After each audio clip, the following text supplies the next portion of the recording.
Xin chào tất cả các bạn, nay chúng ta sẽ tiếp tục tập 15 bộ truyện Chân Linh Cửu Biến nha. Dịch giả Titan. Lúc này Lục Bình đã ở trong phòng tu luyện, bế quan 2 tháng. Lục Bình tốn gần 2 tháng để đem tu vi ở dung huyết kỳ của mình hoàn toàn củng cố. Lúc này mới xuất quan. Lục Bình vốn là có thể mượn linh mạch nơi này tu luyện đủ 6 tháng, không biết sao Lục Bình bây giờ chưa học được công pháp tu luyện ở dung huyết kỳ, cho nên không còn cách nào tiếp tục tu luyện được nữa. Dung huyết hóa linh huyết chỉ là một loại công pháp hóa ưu tú, dành cho tu sĩ ở luyện khí kỳ tu luyện. Khi vào dung huyết kỳ nó không còn thích hợp nữa. 2 tháng củng cố tu luyện mặc dù tu vi đã ổn định nhưng tiến bộ cũng không lớn, cho nên Lục Bình đành phải xuất quan trước. Sau khi xuất quan, Lục Bình nhanh chóng được tiên trưởng trông coi phòng tu luyện tại linh mạch dẫn đến viện trưởng của Chân Linh biệt viện là Huyền Dung chân nhân ra mắt. Lục Bình không biết là có phải mỗi vị đệ tử khi lên cấp dung huyết kỳ thì sẽ được Huyền Dung chân nhân tiếp kiến hay không. Nhưng đây là lần đầu tiên Lục Bình đơn độc ra mắt Đoán Đan kỳ chân nhân. Trước kia mặc dù hắn đã gặp nhưng đều là cách quá xa, nhìn không rõ lắm. Huyền Dung chân nhân vẫn trong bộ dáng hiền lành, dễ thân cận, nhìn thấy Lục Bình tiến lên hành lễ, ánh mắt sáng lên, trong thần sắc rất là vui sướng, cười ha ha nói: đây không phải là người đứng đầu trong thất mảnh đại danh Bình Định của biệt viện chúng ta hay sao? Quả là có chỗ hơn người. Không tệ. Lục Bình mắt thấy Huyền Dung chân nhân bình dị dễ gần. Sự thấp thỏm trước lúc ra mắt Đoán Đan chân nhân không biết sao tiêu biến đi ra ngoài 9 tầng mây. Nghe Huyền Dung chân nhân khích lệ cũng cười thưa: chân nhân khen quá rồi. Đệ tử Ngô Độn, phần nhiều là nhờ Lưu Tiên trưởng nghiêm ra dạy bảo. Các vị huynh trưởng đối với vãn bối cũng trợ giúp rất nhiều. Huyền Dung chân nhận thấy Lục Bình thần sắc như thường, không câu nệ với mình như những đệ tử bình thường khác, rất hài lòng nói: Lưu Tử Viễn dẫn lĩnh đội có phương pháp, phân đội thứ 7 tiến bộ rõ rệt, tấn thăng lên cấp 3, trong 2 năm nay đã có 3 vị đệ tử thành công dụng huyết. Nghe nói phân đội các người còn có một nữ đệ tử tên là Sử Linh Linh cũng đã có nhiều hy vọng dung huyết thành công. Lục Bình thưa: đúng vậy, Sử Linh Linh sư tỷ thiên tư thông định, đối với vãn bối trợ giúp không ít. Huyền Dung chân nhân không ở vấn đề này nói nhiều mà lại bảo: người nếu như đã là dung huyết kỳ tu sĩ, tự nhiên cũng đã đạt được thân phận của nội môn đệ tử, nhưng mà nhớ lấy là không thể lười biếng. Dung huyết kỳ bất qua mới chỉ bắt đầu cho con đường tu luyện chân chính mà thôi. Huyền Dung chân nhân lại cùng Lục Bình nói một ít chuyện lý thú liên quan đến tu luyện giới. Phần lớn thời gian là Huyền Dung chân nhân nói, Lục Bình cẩn thận lắng nghe. Khi Huyền Dung chân nhân hỏi Lục Bình cái nhìn trong chuyện tu luyện thì Lục Bình trầm ngâm chốc lát, liền đem ý nghĩ của mình nói ra. Huyền Dung chân nhân mỉm cười gật đầu. Cũng không biết là sự trả lời của hắn đúng hay là sai, có vượt qua, có phải là sự khảo nghiệm của môn phái đối với hắn hay không, cho nên chỉ thành thật mà đáp. Cuối cùng Huyền Dung chân nhân mới nói đến chuyện tu luyện của Lục Bình, hỏi thăm căn cơ huyết mạch của hắn là loại huyết mạch gì, thuộc tính ra sao. Sau khi nghe Lục Bình trả lời, ông ta trầm ngâm một chút, nói: thủy trúc tính giao huyết mạch sao? Bổn môn truyền thừa vạn năm các loại huyết mạch cùng trung tính đều có công pháp tu luyện hoàn bị. Tuy nhiên công pháp tu luyện thì có thấp có cao, đặc tính bất đồng, lúc lựa chọn cần phải chú ý cho kỹ. Lục Bình trong lòng căng thẳng, biết đây chính là nội dung trọng yếu của câu chuyện hôm nay, liền vội vàng hỏi: kính xin chân nhân chỉ điểm. Huyền Dung chân nhân mỉm cười bảo: bổn môn có 5 đại chân truyền, được xưng là có thể tu luyện tới chí cao vô thượng hóa linh cảnh, nhưng mà chỉ có 8.000 năm trước một tiền bối của bổn phái tên là Thái Sâm lão tổ đã dùng Huyền Quyên Khống Thủy Quyết tu luyện đến cảnh giới này. Mà Huyền Nguyên cũng đã trở thành thứ đứng đầu trong 5 đại chân truyền của 4 phái. 4 loại chân truyền khác chính là bổn môn lịch đại tiền bối tốn hao rất nhiều tâm huyết mới hoàn thiện mà thành. 4 phái hơn vạn 8 năm qua chỉ có Thái Sâm lão tổ là một vị hóa linh cảnh tu sĩ.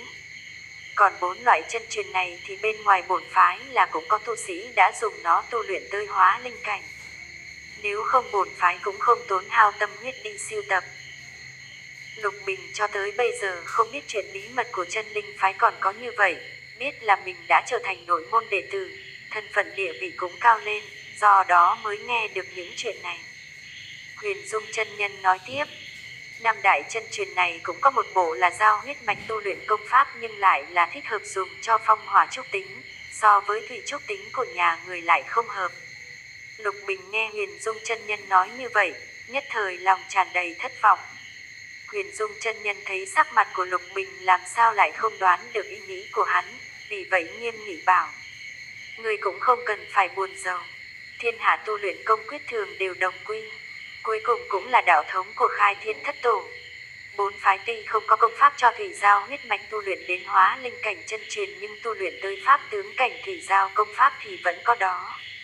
Huyền Dung chân nhân dùng một chút nói tiếp, người nếu có quyết tâm thành tựu hóa linh, có thể lấy công pháp của mình bổ sung hoàn toàn.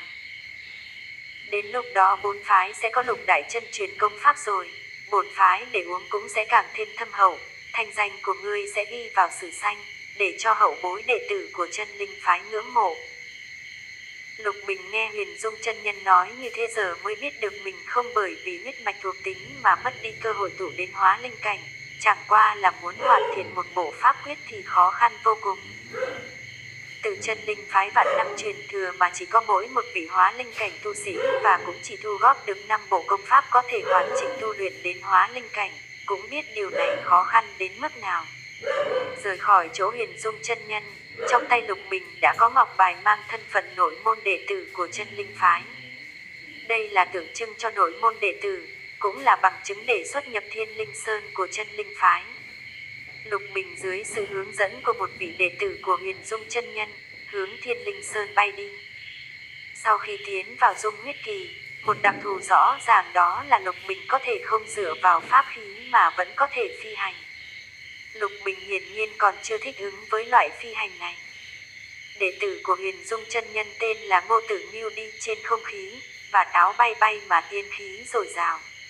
Còn Lục Bình thì ở trên không trung, quẹo phải quẹo trái, giống như con diều đứt dây. Thật là khó chịu, thật vất vả lắm mới điều chỉnh lại được. Lục Bình hướng về phía Ngô Tử Nghiêu đang chờ hắn ở phía trước, cười nói, nhường để cho Ngô tiên trưởng chê cười rồi. Đệ tử mới vừa đạt tới Dung huyết kỳ, thật sự là còn chưa thích ứng. Ngô Tử Nghiêu cười nói, sư đệ như vậy đã không tệ rồi. Vì huynh năm đó sau khi dung huyết thành công so với người còn tệ hại hơn nữa kìa, phải mất hết một ngày mới thích ứng. Đúng rồi, sư đệ đã là dung huyết kỳ tu sĩ, không cần phải tự xưng vãn bối nữa. Lục Bình nghe vậy cũng nói, sư huynh giáo huấn thật là đúng. Trong nháy mắt, hai người đã tới trước Thiên Linh Sơn, đem thân phận ngọc bài của mình đưa ra. Vân Vũ bay lượn quanh Thiên Linh Sơn lập tức phân ra làm hai, trừ ra một con đường lên trên núi. Ở đầu đường có hai tu sĩ dung huyết kỳ hiển nhiên là nhận biết Ngô Tử Nghiêu, chào hỏi một tiếng. Hai người tiến vào sâu trong mây mù thuộc Thiên Linh Sơn. Lục Bình lần đầu tiên tới Thiên Linh Sơn trong lòng dĩ nhiên là hiếu kỳ vô cùng. Ngô Tử Nghiêu hiển nhiên cũng hiểu nên trên đường đi không nhanh lắm. Thiên Linh Sơn cấm dung huyết kỳ tu sĩ phi hành. Điều này cũng khiến cho Lục Bình có thể tận tình thưởng thức cảnh sắc của Thiên Linh Sơn. Kỳ thực Lục Bình hơi có chút thất vọng. Trong tưởng tượng của hắn, chân linh phái vốn là đại phái của Bắc Hải. Môn phái chú địa tất nhiên phải có đình đài lầu cát, một phiến kiến trúc đầy khí tượng của tiên gia. Vậy mà lọt vào mắt của Lục Bình hiện giờ, Thiên Linh Sơn chẳng khác gì như một đại nông trường. Một đường đi này trên Thiên Linh Sơn linh khí tự nhiên là vô cùng dày đặc, nhưng mà ngoại trừ đệ tử của chân linh phái ở trên núi khai mở động phủ ra, những địa phương khác đại đa số đều bị khai ít thành các loại linh dược viên, bên trong trồng trọt các loại linh thảo, linh tài. Bên ngoài linh dược viên được các loại trận pháp bảo vệ, nhưng mà những loại trận pháp này có lực thủ hộ không lớn. Hiển nhiên là chỉ đề phòng cho các tu sĩ bên trong núi đi lầm vào trong đó mà thôi. Ngô Tử Nghiêu nhìn thấy biểu lộ của Lục Bình, cười nói, thế nào hả, có phải là rất thất vọng hay không? Thành thật mà nói, ta lần đầu tiên tới nơi này cũng kinh ngạc giống như thế. Không ngờ chân linh phái của chúng ta uy danh hiển hách, chí địa lại đơn giản đến như vậy. Lục Bình gật đầu xác nhận, đúng vậy. Ngô Tử Nghiêu nói tiếp, thật ra thì đạo lý rất đơn giản. Đó chính là vì tư nguyên tu luyện thiếu thốn, Vì vậy mỗi một địa điểm hội tụ linh khí đều được khai thác, tạo thành các nơi trồng trọt các loại linh tài. Ở trên Thiên Linh Sơn Nhân vì có một đại hình linh mạch, linh khí trên núi hội tụ nhiều đến không xuể. Vì vậy ở những điểm hội tụ linh khí này, ngoại trừ được bản phái đệ tử kiến tạo động phủ ra, còn lại đều được tận dụng để xây thành các loại linh dược viên, linh cốc viên. Lục Bình nghe Ngô Tử Nghiêu giải thích như vậy, trong đầu dao động vô cùng.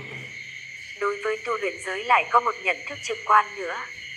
Thậm chí những chuyện trước đây hắn không minh bạch, hiện giờ phảng phất như vụt trở nên sáng suốt ra. Hai người vừa đi vừa nói chuyện, chẳng mấy chốc đã đến sườn núi. Thiên Linh Sơn này nhân vì có một đại hình linh mạch, toàn bộ tòa núi bị phân ra làm 3 tầng. Ở chân núi linh khí yếu nhất được dung huyết kỳ tu sĩ chọn làm nơi kiến tạo động phủ. Ở sườn núi linh khí nồng đặc là chỗ tu luyện của Đoán Đan kỳ nhân nhân. Toàn bộ linh mạch hội tụ nhiều nhất là ở trên đỉnh núi, nơi đó chỉ có thể pháp tứ kỳ lão tổ hoặc là Đoán Đan cao cấp tu sĩ mới có thể chiếm cứ. Sườn núi có một tòa đại điện xây bằng gạch xanh, ít nhiều cũng mang khí tích của tiên gia. Ngô Tử Nghiêu chỉ đại điện nói, đến rồi, đó là nơi bản phái xử lý những sự việc thường ngày. Người trở thành nội môn đệ tử, mọi sự vật đều phải thực hiện ở chỗ này. Lục Bình nhìn tòa đại điện có vẻ điển nhã, hỏi, trưởng môn của bản phái cũng ở nơi đây sao? Ngô Tử Nghiêu vỗ vỗ đầu, nói, quên nói cho sư đệ biết, bản phái không có thiết đặt vị trí trưởng môn. Bình thường mọi sự việc đều thực hiện Thiên Linh Điện này. Mọi đại sự chân chính của môn phái đều do các lão tổ của bản phái thương nghị quyết định. Khi tới trong điện, Ngô Tử Nghiêu dẫn Lục Bình đến một phòng ở hậu điện, nói với Lục Bình. Gần 1 năm nay, ở trong điện chấp cần chính là Huyền Nguyên Sư Thúc. Huyền Nguyên Sư Thúc cùng sư phụ ta giống nhau, đều là Đoán Đan tầng 3 tu vi. Vừa nói, Ngô Tử Nghiêu vừa gõ cửa, thưa, banner hàng hiệu giá tốt, Huyền Nguyên Sư Thúc, đệ tử Ngô Tử Nghiêu cùng Lục Bình đến xin bái kiến. Trong phòng có một thanh âm lười biếng truyền ra, vào đi, đã nghe người ở ngoài điện càu nhau cả buổi rồi. Ngô Tử Nghiêu cười cười với Lục Bình, hai người tiến vào trong nhà. Lục Bình nhìn thấy một trung niên tu sĩ, mắt híp lại như buồn ngủ, ngồi ở sau một cái bàn, dựa trên một cái ghế, tay phải ôm một hồ lô rượu cực lớn, đang uống từng hớp một. Tay trái đang cầm một bộ sách giấy đồ sộ, xem có vẻ vô cùng hấp dẫn. Cảnh tượng có vẻ hơi mâu thuẫn này, không ngờ ở vị Huyền Nguyên chân nhân này, mỗi cái nhấc chân, nhấc tay đều vô cùng hài hòa, lộ ra vật vị một đặc biệt. Ngô Tử Nghiêu bước lên, cười nói, sư thúc, vẫn còn ở đó xem tiểu thuyết à? Sau đó chỉ Lục Bình nói, vị sư đệ này là biệt viện Tân Tấn dung huyết kỳ tu sĩ. Sư phụ bảo con dẫn tới đây cho sư thúc nhìn qua một chút để lựa chọn tu luyện công pháp cho tốt. Huyền Nguyên nhân nhân hắc hắc cười 2 tiếng, hỏi, là tới làm phiền ta chứ gì? Dứt lời ngẩng đầu lên nhìn Lục Bình một cái. Lục Bình nhất thời cảm thấy mình phảng phất như bị Huyền Nguyên chân nhân nhìn thấu qua vậy, chỉ nghe Huyền Nguyên chân nhân nói tiếp. Không tệ, căn cơ chắc thực, pháp lực hùng hậu, niên kỳ cũng không lớn, là một mầm non tốt. Ngươi là ai vậy?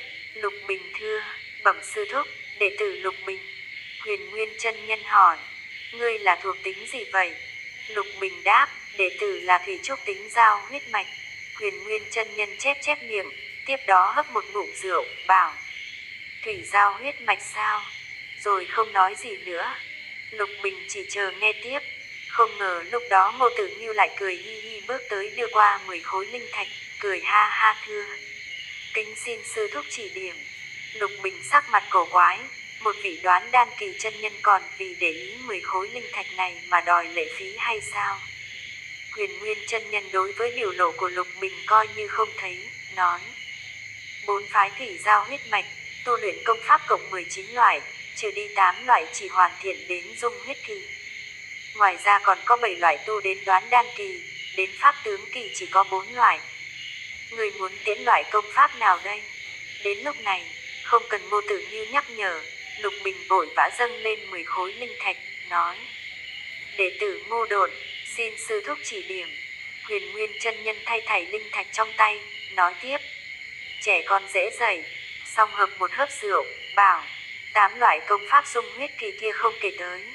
7 loại công pháp dung huyết kỳ có 2 loại là thuần thủy hệ tu luyện công pháp. 5 loại khác đều là các loại tu luyện phụ trợ trúc tính, hoặc là dùng kim phủ thủy, hoặc là dùng thủy để đè mộc, hoặc là phong thủy chói nhau bằng thủy tương hợp, còn có kim thủy mộc. 3 loại đồng tu nữa, đều có chút bất đồng. Nhưng mà tất cả đều lấy thủy hệ làm chủ. Huyền Nguyên chân nhân hợp thêm hớp rượu, thấm giọng một cái, nói tiếp. Pháp tướng kỳ tu luyện công pháp thì chỉ có một loại là đơn độc thủy hệ công pháp. 3 loại khác đều giống như những thứ trước, chỉ là phương thức tu luyện bất đồng mà thôi. Đạo lý thì cũng cùng là như thế. Lục Bình thấy Huyền Nguyên chân nhân nói xong, lại hỏi. Đơn độc thủy hệ công pháp so với thủy hệ làm chủ công pháp thì cao thấp thế nào? Huyền Nguyên chân nhân hắc hắc cười, chỉ lo uống rượu. Lục Bình hiểu ý, bổ sung thêm 10 khối linh thạch. Huyền Nguyên chân nhân lại khen một tiếng, có nhãn lực, rồi nói tiếp, về công pháp, rất khó có người tu luyện đến tận thiện tận mỹ. Đây phải coi xem là ai thi triển mới được. Đơn độc thủy hệ công pháp quy ở chữ thuần, nhưng mà chữ thuần này rất khó mà đạt tới. Những công pháp khác thì chính là ở chỗ chữ biến. Phối hợp tốt thì thiên biến vạn hóa, trong đấu pháp sẽ chiếm được đại tiện nghi. Huyền Nguyên chân nhân nói tới đây khẩu khí chợt chuyển, tiếp. Nhưng bình tâm mà luận, thì đơn độc thủy hệ công pháp nếu có thể làm được tới chữ thuần, uy lực lúc đó có thể thắng hơn tất cả các loại công pháp khác. Bởi vì chữ thuần này rất khó đạt tới. Nó bao gồm hằng tâm, nghị lực, thậm chí cơ duyên. Thiếu một thứ đều không thể. Huống chi đơn độc thủy hệ công pháp chú trọng ở chữ tinh.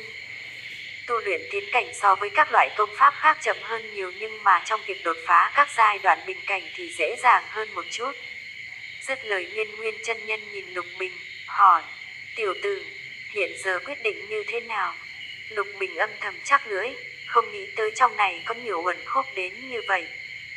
Xem ra đây là chỗ hơn của đệ tử môn phái so với các tán tu khác rồi. Bởi vì đệ tử của môn phái có thể bớt đi rất nhiều sự phiền toái. Nếu mà là tán tu thì e rằng còn phải tự mình tìm tòi. Thậm chí lỡ không cẩn thận, sai một ly đi một dặm, muốn quay đầu trở lại, đã không thể được nữa rồi. Lục Bình nghe Huyền Nguyên chân nhận giảng giải, bèn tự mình suy nghĩ, bản thân hắn 5 loại huyết mạch lẽ khác có mộc trúc tính, cũng có phong trước tính, còn có băng trước tính nữa. Điều này khiến hắn không phải lo không có công pháp thích hợp. Mà sau khi dung huyết thành công, huyết mạch dị biến cũng khiến cho Lục Bình hơi lo. Bản thân hắn căn cơ huyết mạch rõ ràng là thằng thừng thôn phệ những thứ khác, không lưu một chút dấu vết nào, mặc dù bản thân hắn quy huyết mạch cũng là thủy trúc tính. Huống chi, Lục Bình cho tới nay chú trọng căn cơ xác thật, theo đuổi pháp lực hùng hậu, mà chữ thuần, ở trong quá trình tu luyện thường thường cùng hậu tương liên. Thuần hậu mới là điều bản thân hắn theo đuổi. Tuy nói như thế sẽ khiến cho tu luyện chật vật chậm chạp một ít, nhưng nếu là bản thân hắn ở trên con đường luyện đan có thành tựu, ngược lại cũng có thể thay đổi vấn đề tiến cảnh chậm chạp. Nghĩ tới đây, Lục Bình quyết định chủ ý, lần nữa dâng lên 10 khối linh thạch, nói: đệ tử nguyện cầu tu luyện thuận thủy hệ công pháp tới pháp tướng kỳ. Huyền Nguyên chân nhận thấy Lục Bình đã có sự lựa chọn, liền dẫn Lục Bình vào tàng kinh các trong Thiên Linh Điện, cầm một ngọc giản đưa cho Lục Bình nói: Lâm Hải Thính Đảo Quyết, hoàn thiện tới pháp tướng. Trong 4.000 năm, chân linh phái trong lịch sử đã từng có 6 vị tu sĩ bằng vào công pháp này tu luyện tới pháp tướng kỳ, trong đó 2 người đạt tới pháp tướng trung kỳ. Trong khoảng trời đất này, tu sĩ sau khi tu luyện xong giai đoạn trúc cơ, dung huyết thành công, sẽ chuyển qua giai đoạn đoán đan, đoán tạo nguyên đan trong tâm hạch không gian với mục đích cuối cùng là tạo ra kim đan. Tuy nhiên, tùy theo căn cơ và quá trình tích lũy của tu sĩ, thành tựu kim đan chia thành tới 9 cấp, trong đó kim đan từ cấp 6 trở xuống không có hy vọng tu tiến xa hơn. Kim đan từ cấp 7 trở lên cấp 9, tu sĩ có hy vọng phá toái kim đan, kết thành nguyên anh, thành tựu pháp tướng. Lục Bình đem ngọc giản sao chép xong, hỏi: sư thúc, không biết vãn bối có thể đem 2 công pháp đoán đan kỳ thuần thủy hệ sao chép để lấy làm tham khảo không? Huyền Nguyên chân nhân nghe vậy lại nở nụ cười. Lục Bình ngược lại cũng cơ trí, đem linh thạch đã sớm chuẩn bị xong đưa lên. Huyền Nguyên chân nhân phất tay đưa tới 2 ngọc giản, nói: những ngọc giản này chẳng qua là ghi lại dung huyết kỳ tu luyện công pháp, chờ người trở thành 4 phái hạch tâm đệ tử, có thể quay trở lại cầu lấy tu luyện công pháp tiếp sau đó nữa. Lục Bình sau khi tạ ơn, 3 người trở về chỗ của Huyền Nguyên chân nhân. Huyền Nguyên chân nhân lấy ra một tinh xảo chữ vật đại đưa cho Lục Bình, nói: này, đây là phần thưởng cho ngươi trở thành nội môn đệ tử, sau này hàng năm có thể tới Thiên Linh Điện nhận lấy môn phái phúc lợi. Dĩ nhiên những thứ này đều là căn cứ ở sự cố gắng của ngươi. Chỉ cần ngươi nỗ lực đi lên, môn phái tự nhiên có đầy đủ chỗ tốt ở mặt trước chờ ngươi. Lục Bình sau khi cảm ơn, dùng thần thức đảo qua, liền biết bên trong chữ vật đại để 20 khối trung phẩm linh thạch gồm 2 bình dung huyết kỳ tu luyện sử dụng, phục linh đan. Đây là một loại đan dược tương tự như Kiều Hy bằng sử dụng thiên sâm đan. Cái này còn là bởi vì bản thân hắn Lục Bình sau khi đột phá dung huyết kỳ, môn phái gia tăng tưởng thưởng. Tầm thường dùng huyết sơ kỳ tu sĩ một năm phúc lợi cũng bất quá 10 khối trung phẩm linh thạch, một bình tu luyện đan dược loại thường mà thôi. Lục Bình đã sớm khắc sâu cảm nhận được tu luyện tư nguyên quý báu như thế nào. Từ luyện huyết kỳ đến dung huyết kỳ là quá trình chất biến của tu vi cùng tuổi thọ từ thấp đến cao. Ngược lại, ở mặt tu luyện tự nguyên, nó lại là quá trình biến đổi từ thông dụng trở về thiếu thốn. Từ nay, người chính là chân linh phái đệ tử đời thứ 3 Liễu. Đệ tử đời thứ 3 phải thêm chữ tử vào tên gọi. Sau này pháp danh của ngươi sẽ gọi là Lục Tử Bình. Đồng thời, người cũng có quyền lợi ở Thiên Linh Sơn khai mở động phủ. Dĩ nhiên, người cũng có thể ở ngoài Thiên Linh Sơn, trong phạm vi chân linh phải khai mở động phủ. Như vậy ngươi sẽ mất đi quyền lợi ở trên Thiên Linh Sơn mở ra động phủ. Môn phái sẽ bổ thường về mặt phúc lợi vì điều này. Lục Bình suy nghĩ một chút, bản thân hắn còn có nhiều chuyện không muốn bị người chú ý. Dù sao thì ở trên tiểu đảo, trong Thịnh Đảo động phủ còn có một vị hình linh mạch. Tuy nói linh mạch cực nhỏ này không thể nào so được với Thiên Linh Sơn đại hình linh mạch, nhưng là linh mạch chỉ có bản thân hắn độc hưởng, không hề kém chút nào so với động phủ ở trên Thiên Linh Sơn. Vì vậy, hắn nói, đệ tử không tính toán ở trên Thiên Linh Sơn mở ra động phủ. Huyền Nguyên chân nhân cũng không hỏi nguyên nhân, trực tiếp nói, như vậy người hàng năm phúc lợi có thể nhiều hơn 12 khối trung phẩm linh thạch. Dứt lời, trực tiếp đem linh thạch thảy đưa cho Lục Bình. Sau đó, Huyền Nguyên chân nhân cầm lên cuốn tiểu thuyết trên bàn mà xem, thuận miệng nói, chuyện chính là những thứ này rồi, tàng kinh các ngươi có thể vào xem một chút, xem có vật bản thân cần hay không. Bất quá những thứ có thiết đặt cấm chế thì không nên lật xem. Đúng rồi, xây xong động phủ, phải ở chỗ này báo cáo chờ phân công. Dứt lời, cũng không để ý tới Lục Bình hai người nữa. Hai người lại ở trong tàng kinh các một hồi, lúc này mới trở ra Thiên Linh Điện, hướng chân núi mà đi. Trên đường, Ngô Tử Nghiêu không nhịn được hỏi, sư đệ vì sao không ở trên Thiên Linh Sơn xây dựng động phủ, đây chính là đối với tu luyện có trợ giúp lớn. Lục Bình sớm đoán được sẽ có câu hỏi như thế, đáp, trên Thiên Linh Sơn có quá nhiều người, sư đệ thích yên tĩnh, lại là người có tính tình buông tuồng, chịu không nổi ước thúc, không thể làm gì khác hơn là đi ra ngoài. Ngô Tử Nghiêu lại hỏi, sư đệ đã nghĩ xong ở nơi nào mở ra động phủ chưa? Lục Bình lắc lắc đầu nói, tạm thời còn chưa nghĩ rõ, bất quá bây giờ sư đệ ta đang theo phân đội của Lưu Tiên Trưởng thi hành môn phái nhiệm vụ, cho dù xây dựng động phủ cũng còn phải trên Hoàng Ly đảo hoạt động 1 năm, bây giờ không cân nhắc đến những chuyện này vội. Ngô Tử Nghiêu thấy được Lục Bình đối với những vấn đề này sớm có chuẩn bị, cũng không cụ thể hỏi thêm, vì vậy nói, như vậy sư đệ an tâm tu luyện đi, chờ đến dung huyết tầng thứ 4, bước vào dung huyết trung kỳ, sư đệ liền có thể bái sư, đến lúc đó lấy sư đệ trẻ tuổi, ở về mặt tu vi sẽ có được sự tiến bộ nhanh hơn. Lục Bình, ha ha, cười một tiếng, nói, thừa sư huynh chúc lành, chân linh phải hết sức chú trọng bồi dưỡng hậu bối đệ tử, đồng thời cũng chiếu cố tinh thần độc lập tự chủ của đệ tử. Vì vậy, ở chân linh biệt viện 10 năm, chân linh phái đệ tử phải trải qua nghĩa vụ giáo dục căn bản. Sau khi trở thành đệ tử cấp 3, mới dưới sự hướng dẫn của tiên trưởng lĩnh đội, bắt đầu nhiệm vụ lịch lãm. Sau khi tu tới liều dung huyết kỳ, đột phá đến dung huyết kỳ tầng 4 bước vào dung huyết trung kỳ, tình hình mới đổi khác. Trước đó, hết thảy đều phải do đệ tử tự thân cố gắng, lục lọi tu luyện. Chỉ có khi đạt tới dung huyết trung kỳ, tu sĩ của chân linh phái mới có thể bái sư chính thức, nhận được sự chỉ điểm, trở thành tinh anh đệ tử của môn phái.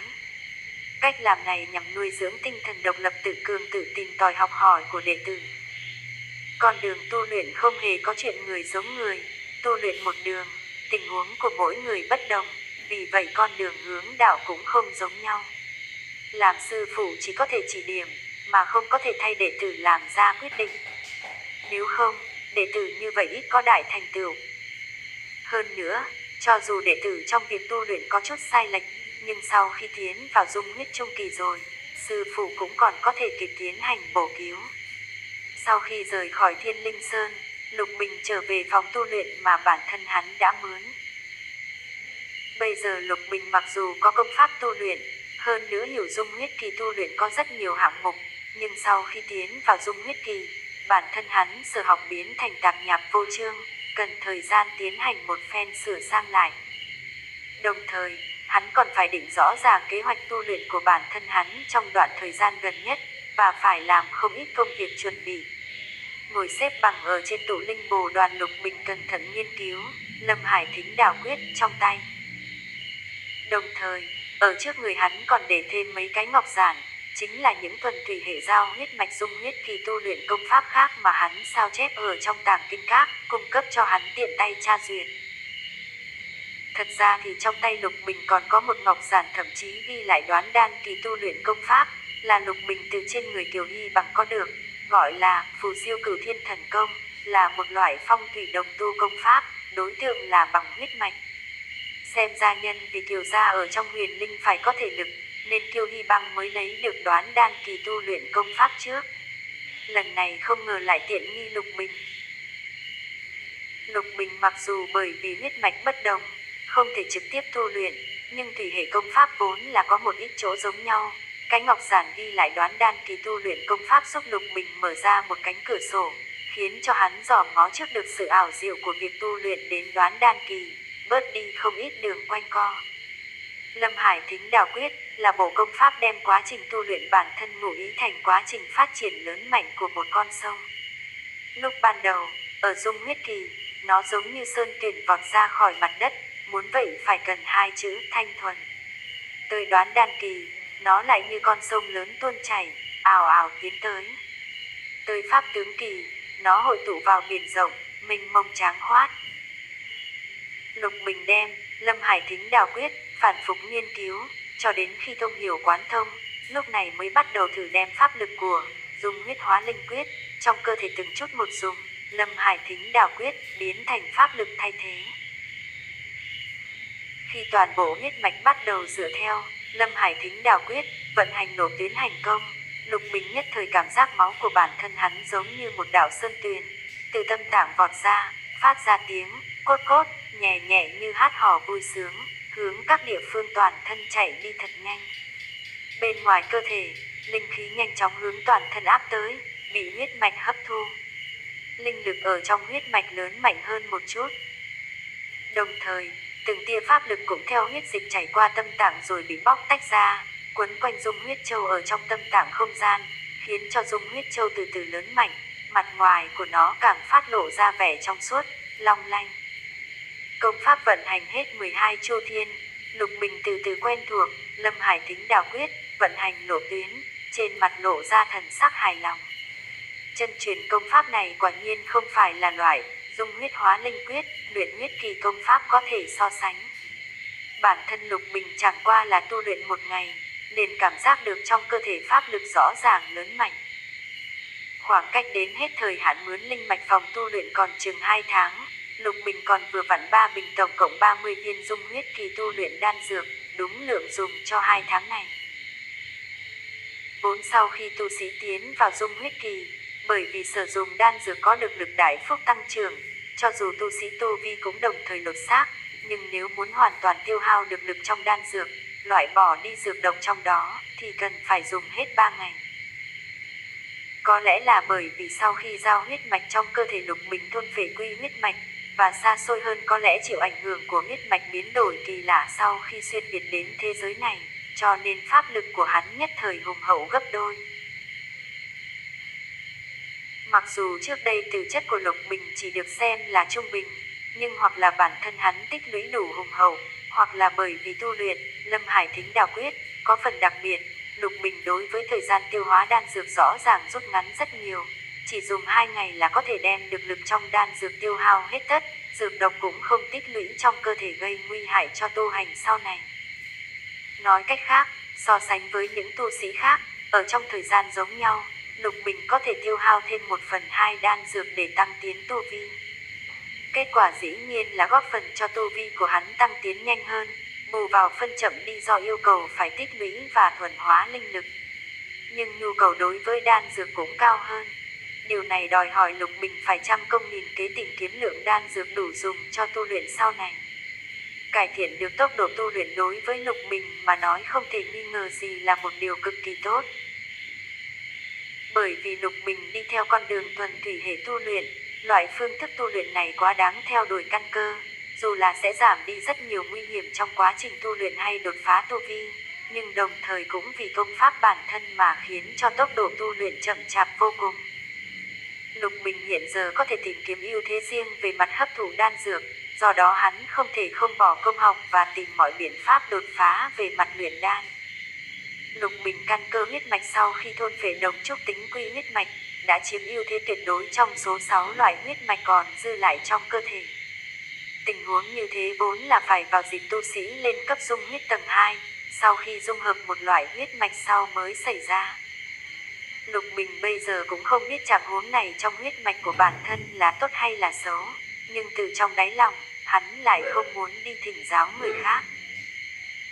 Lục Bình nội tâm thủy chung có một loại nguy cơ ý thức, không muốn người khác biết được bí mật trên người hắn, đặc biệt là trong linh hồn so với thực tế tuổi tác còn trải qua nhiều hơn 20 năm ở trong một thế giới hoàn toàn khác lạ so với nơi này. 2 tháng sau, tu vi tiến nhanh, Lục Bình xuất quan, đến chỗ của Huyền Dung chân nhân bái tạ, lại biết Huyền Dung chân nhân đã đi Huyền Kỳ Đào, cùng đi còn có Ngô Tử Nghiêu cùng một nhóm tiền trưởng lĩnh đội cùng các đệ tử cấp 3 đạt tới luyện huyết hậu kỳ. Lục Bình trực giác rằng, trên Huyền Kỳ Đào lại nổi lên cơn sóng dữ, đặc biệt là sau khi hắn liên tiếp tiêu diệt Kiều gia huynh đệ, khiến cho Huyền Linh phái Kiều gia mất đi một lúc 2 người thừa kế thuộc đích hệ chính của dòng họ. Huyền Linh phái cùng Kiều gia không có phản ứng mới là chuyện lạ. Ngược lại, chuyện đã trải qua gần nửa năm, Huyền Linh phái bây giờ mới có động tác, khiến cho Lục Bình ngược lại cảm thấy Huyền Linh phái phản ứng chậm lụt. Nghĩ đến bản thân hắn còn có chuyện khai hoang kinh doanh trên Hoàng Ly đảo, trong tiểu đảo còn có vi hình linh mạch cùng linh dược viên, và Bích Hải linh xà xào huyệt, Lục Bình không khỏi có chút nóng nảy. Hoàng Ly đảo tuy nói là bần tích, nhưng là thứ mà 2 năm qua hắn đã mất không ít tâm lực. Cho dù chỗ ấy hẻo lánh, nhưng cũng tiếp giáp với hải vực của Huyền Linh phái, khó bảo toàn sẽ không có người đến quấy rối. Nếu để cho người khác phát hiện linh mạch cùng Bích Hải linh xà xào huyệt, bản thân hắn tổn thất quả là lớn rồi. Trong lòng có chút lo lắng, Lục Bình vội và thông qua truyền tống trận đi tới Huyền Kỳ đảo. Lúc này, Huyền Kỳ đảo so với dĩ vãng càng thêm náo nhiệt, chẳng những có rất nhiều biệt viện đệ tử cấp 3 cùng ngoại môn đệ tử, ngay cả dung huyết kỳ tiện trường cũng nhiều lên không ít. Trên đảo thường nhìn thấy tu sĩ dựa vào pháp khí phi hành trên không, Lục Bình có thể cảm giác được rõ rệt trên đảo tràn ngập một cô không khí chuẩn bị chiên đầu trang nghiêm. Lục Bình thăng đi tới phòng tu luyện của Lưu Tiên Trưởng. Lưu Tiên Trưởng thấy được Lục Bình trở về, trong thần sắc rất là vui mừng, nói: quả nhiên không để cho ta thất vọng, trở về rất đúng lúc, thế cục trước mắt cũng khẩn trương. Hai phái chỉ cần hơi có ma sát là có thể đưa tới một cuộc đại chiến giữa mấy phái cùng một lúc. Tu vi bây giờ của ngươi chính là hợp với thời khắc xuất lực. Lục Bình đơn giản đem quá trình đột phá của bản thân kê qua, trong đó tự nhiên che giấu huyết mạch thôn phệ, thần thức dị biến cùng sử dụng 4 viên dung huyết đan. Hắn chỉ nói là dùng 2 viên dung huyết đan, cho dù như vậy, cũng để cho Lưu Tiên Trưởng than thở Lục Bình tu vi hùng hậu.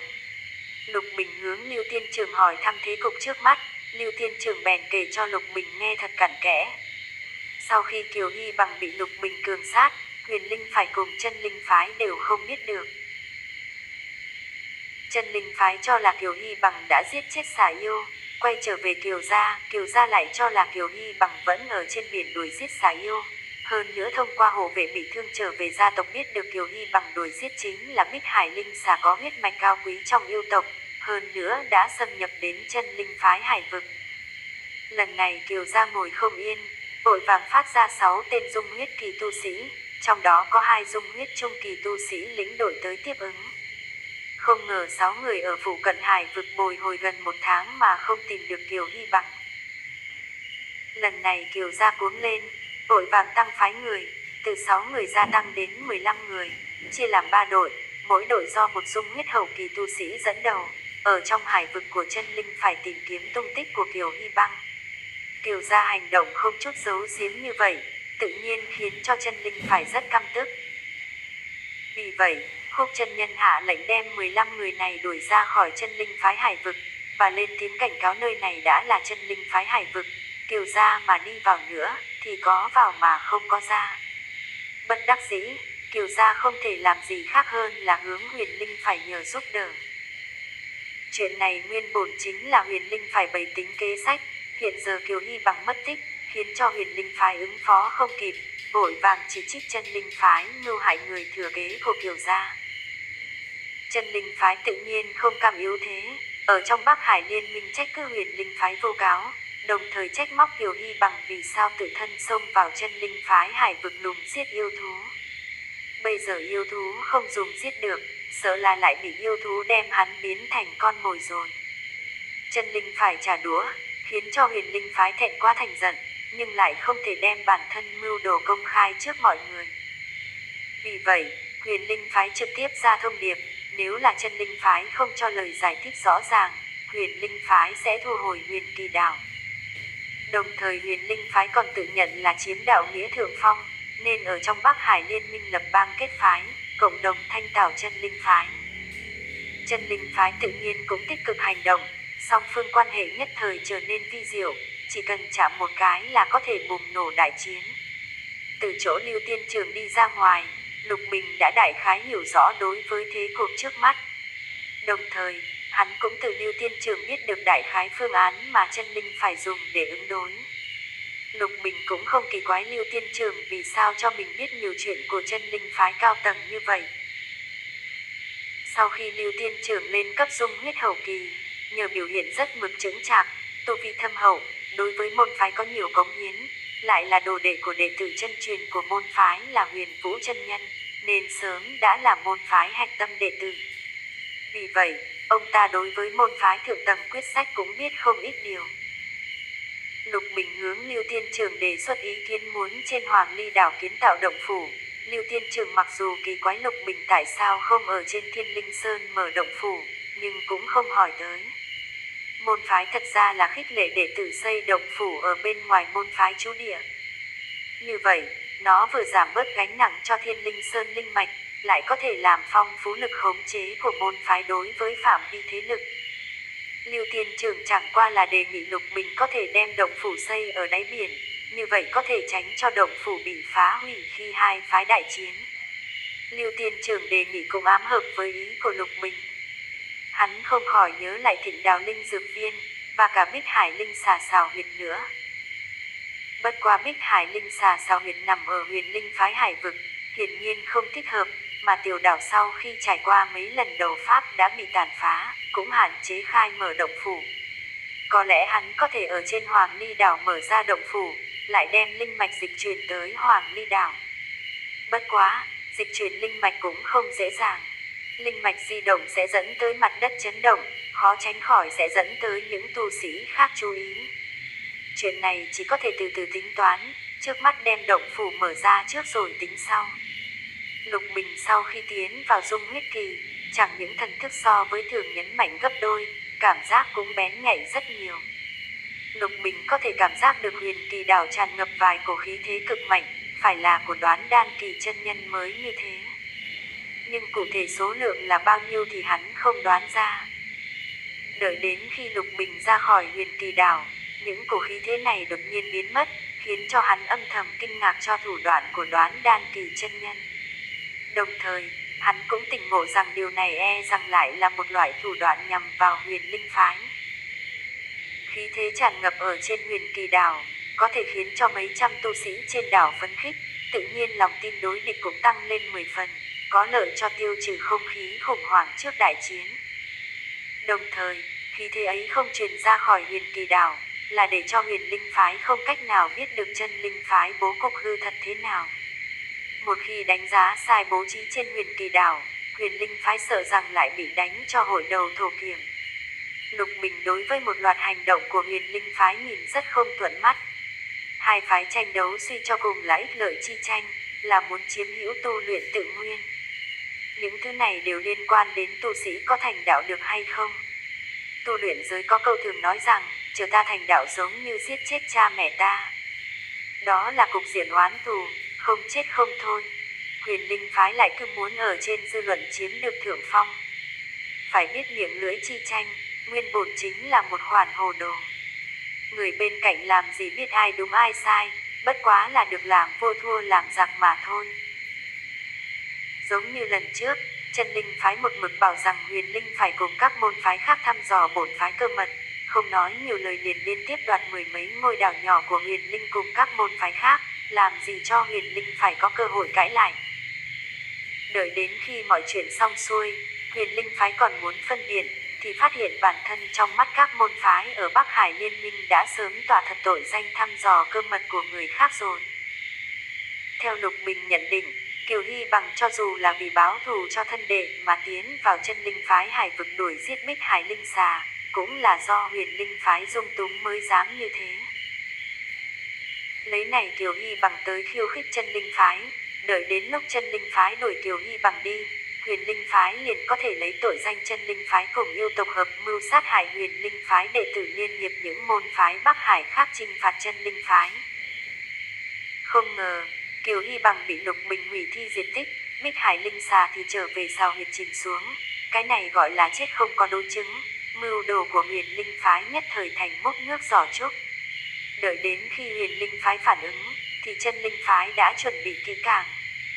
Huyền Linh phái cưỡi hổ khó xuống, trận này đánh hay không đánh đã thành một vấn đề đau đầu rồi. Đánh, về dư luận thì không chiếm thượng phong không đánh, Huyền Linh phái tự nhiên chịu thiệt thòi lớn, lại không dám trả thù, tôn nghiêm của đại phái đứng đầu Bắc Hải ở chỗ nào. Về thực lực, Huyền Linh phái đúng là vẫn chưa hoàn toàn nắm chắc thắng được chân linh phái, nhưng lại lấy địa vị đại phái đứng đầu Bắc Hải mà cư xử, lại quên tôn nghiêm là do bản thân tranh thủ mới có được, địa vị là do thực lực chống đỡ mà ra. Lục Bình lần nữa đi tới Địa Khôn đảo, nơi này vẫn phồn hoa như cũ, không có chút không khí đại chiến nào. Lục Bình quyết định ở Hoàng Ly đảo kiến tạo động phủ, trong khi gần đây thế cục khẩn trương, tự nhiên phải chuẩn bị thật đầy đủ. Lục Bình đi tới Đa Bảo Các, Tiểu Nhị nghênh tiếp trực tiếp đưa hắn tới tầng thứ 2. Nơi này là địa phương dung huyết kỳ tu sĩ thường tới. Một vị quản sự chào đón, cười nói. Vị đạo hữu này rất lạ mặt, dường như là lần đầu tiên tới bản các. Một thần thái hòa khí hiện trên mặt y, để cho người ta cảm thấy thân thiết. Lục Bình cũng không kiêu cách, nói ngay vào điểm chính. Tại hạ tân tiến dung huyết, khai mở động phủ, cần một bộ thủ hộ trận pháp, không biết quý các có thích hợp trận bàn không? Quản sự trực tiếp ra hiệu mời, dẫn Lục Bình đến phòng khách uống trà. Hàn Huyên biết được quản sự họ Cổ. Chỉ chốc lát, một tiểu nhị dùng mâm gỗ bưng ra 3 bộ trận pháp. Cổ quản sự chỉ 3 bộ trận bàn nhất nhất giải thích.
Tiểu Hữu, 3 bộ trận bàn này ở Dung Huyết Kỳ đều thuộc thượng hạng trận pháp.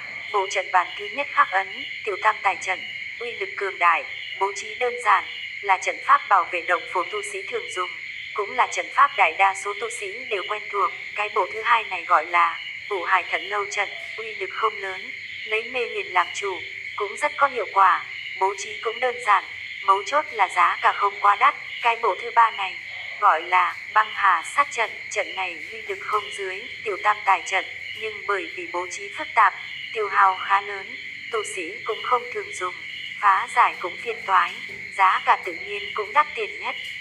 Lục Bình suy nghĩ một chút, hỏi, 3 loại trận pháp này đối với tu sĩ có yêu cầu gì? Cổ quản sự khen một tiếng, nói, Lục tiểu hữu suy tính chu đáo. Tiểu Tam Tài trận thích dùng phạm vi rộng rãi, không có yêu cầu đặc thù gì. Vũ Hải Thận Lâu trận do tu sĩ tu luyện phong, thủy, băng, một trúc tính công pháp thi triển tốt nhất. Băng Hà Sát trận thì chỉ thích hợp bằng thủy 2 loại trúc tính tu sĩ sử dụng. Lục Bình sắc mặt bình tĩnh, trầm ngâm một chút, nói, cái Băng Hà Sát trận này giá trị bao nhiêu? Cổ quản sự nghe vậy, trên mặt vui mừng, biết đây là một người khách rất có tiềm lực, vì vậy nói, bộ trận pháp này giá trị 5.000 linh thạch, bất quá nhìn tiểu hữu xem ra là tân tấn dung huyết tu sĩ, lão phu làm chủ giảm 1 phần còn 9, coi như là mừng tiểu hữu lên cấp. Lục Bình nghe giá 5.000 linh thạch, trong lòng giật cả mình, bấy giờ mới tỉnh ngộ bản thân hắn đã không phải là luyện huyết kỳ tu sĩ nữa rồi. Ở luyện huyết kỳ, Lục Bình có thể nói phú hào, nhưng ở dung huyết kỳ Lục Bình xem ra trở lại người nghèo như cũ. Lục Bình cắn răng, từ trong chữ vật đại lấy ra 45 khối trung phẩm linh thạch giao cho cô quản sự. Điều này khiến cho Lục Bình ở trên người Kiều Hy bằng thu hoạch cùng môn phái phát 1.000 phúc lợi tiêu hao gần sạch hết. Trước khi các từ, Lục Bình hướng cô quản sự bày tỏ bản thân hắn cần phải xử lý một số tu luyện tập vật không dùng, đồng thời còn muốn ở buổi đấu giá của Đa Bảo Các gửi bán một ít món đồ. Cổ quản sự phân phó Tiểu Nhị dẫn Lục Bình ra phía trước. Chờ Lục Bình rời khỏi Đa Bảo Các, trên người lại có thêm 20 khối trung phẩm linh thạch, cùng một thiệp mời buổi đấu giá dành cho dung huyết kỳ cử hành vào 12/4 sang năm. Lục Bình nhầm tính một chút đồ đạc trong chữ vật đại của hắn, linh thạch còn ước chừng 4.000 khối. Linh dược không thể động, bản thân hắn muốn học tập luyện đan, những thứ đồ này sau này đều sẽ dùng đến. Luyện khí linh tài căn bản đều đã bị xử lý, hầu như không còn gì, và chủ yếu là từ lấy trên người Kiều Hy bằng huynh đệ. Phù lục trên căn bản xử lý xong, bây giờ luyện huyết kỳ phù lục trên căn bản đối với Lục Bình vô dụng. Sau khi có thần thức, Lục Bình luyện chế luyện huyết kỳ phù lục đều là cực phẩm cùng thượng phẩm, hơn nữa cực phẩm phù lục cơ hồ chiếm 6 tầng. Mấy bộ dự cảnh phù cùng địa lôi phù đã ủy thác đấu giá, hơn nữa bản thân hắn luyện huyết kỳ còn dư lại 6 bình hậu huyết đan cùng mấy món trung cấp pháp khí không dùng đến đều gửi đến buổi đấu giá dành cho luyện huyết kỳ. Lục Bình vốn còn có 3 bình hồn huyết đan, nhưng không đành lòng bán đấu giá. Hồn huyết đan tuy nói đối với bản thân hắn tu luyện hiệu quả nhỏ hầu như không tác dụng, nhưng bao nhiêu đó gộp lại cũng còn hơn không. Trong tình huống dung huyết kỳ đan dược kỳ thiếu thốn, thịt chân con muỗi cũng là thịt. Bây giờ Lục Bình ngược lại có chút minh bạch vì sao hồn huyết đan ở luyện huyết kỳ lại thiếu như vậy. Khả năng lớn nhất có thể là do không mua được dung huyết kỳ đan dược, dung huyết kỳ tu sĩ quay sang mua chặn loại đan dược này. Luyện huyết kỳ tu sĩ là vô luận như thế nào cũng không tranh hơn được với dung huyết kỳ tu sĩ. Ngoài ra còn có 3 viên dung huyết châu của Kiều Hy bằng. Đây mới là nguyên nhân trọng yếu Lục Bình nhận được thiệp mời. Nếu không, Lục Bình muốn tham gia buổi đấu giá dành cho dung huyết kỳ tu sĩ còn phải tốn một khoản linh thạch để mua nhập tràng khoán vào cửa. Sau đó, hắn sẽ phải thử luyện chế dung huyết kỳ phù lục. Dung huyết kỳ phù lục không hề phân biệt dựa vào uy lực lớn nhỏ. Tất cả dung huyết kỳ phù lục uy lực căn bản giống nhau, nhưng khác ở chỗ số lần thi triển bất đồng. Thượng hạng dung huyết kỳ phù lục trước khi tiêu hủy thường phát ra 3 đạo pháp thuật, còn loại kém sợ rằng chỉ có thể phát ra 1 đạo liền không còn pháp lực nữa. Lục Bình sau đó đi tới Thủ Đan Các trong phường thị. Thủ Đan Các chủ xử lý tiên trưởng cùng Lục Bình quen biết đã lâu, thấy Lục Bình dung huyết thành công, trong thần sắc vô cùng kinh ngạc, nói: lão đệ mấy tháng không thấy đã có thành quả như vậy. Từ nay trở thành bổn phái nội môn đệ tử, còn nhỏ tuổi mà tiền đồ vô lượng a. Lục Bình cười nói: tiên trưởng quá khen rồi, vãn bối chẳng qua là may mắn mà thôi. Lý tiên trưởng khoát tay chặn lại, nói: nếu đã dung huyết thành công, ta và người nên lấy huynh đệ gọi nhau, nếu còn tiếp tục lấy vãn bối làm lễ ra mắt, chẳng khác nào đánh vào mặt vị huynh rồi. Lục Bình biết chuyện này không thể qua loa được, cũng không kiên trì nữa, liền nói: lần này tiểu đệ đến đây vẫn là vì đan dược.